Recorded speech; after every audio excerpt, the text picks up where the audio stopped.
regardez la Minute Info LSL, nous sommes le jeudi 6 août, voici l'essentiel de l'actualité, bonsoir.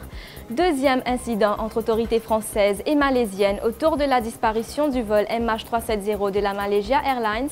Le ministre malaisien des Transports annonce aujourd'hui que des coussins de siège d'avion ont été retrouvés à La Réunion, ce que Paris ne confirme pas. Selon l'AFP, aucun débris supplémentaire ne nous a été remis, explique une source judiciaire française.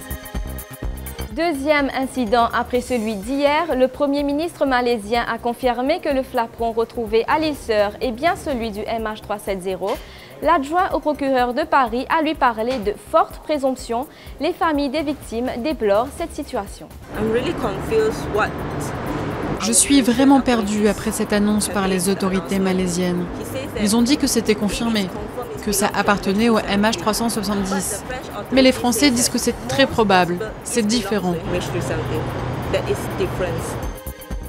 Un autre au cadre de la BAI dans la tourmente, Simadri Rajana, interrogé under warning pendant plus de 5 heures par le CCID.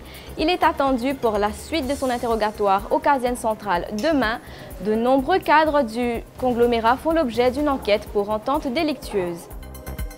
Shaukat Ali Soudan s'est expliqué en cours intermédiaire ce matin à l'appel de son procès dans l'affaire Medpoint. Dans une déclaration écrite, il a précisé qu'il était simplement sous l'impression que Navin Ramgoolam serait intervenu pour favoriser la vente de la clinique.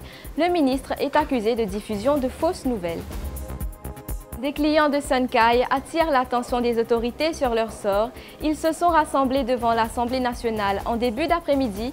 Selon eux, 3000 clients victimes d'un Ponzi scheme attendent un remboursement. Ils demandent à rencontrer le ministre de la Bonne Gouvernance, Rochi Badin. Le Trianon Shopping Park accueille depuis ce matin le Salon de l'Emploi et de la Formation. 25 opérateurs des secteurs d'éthique et du Global Business y sont présents.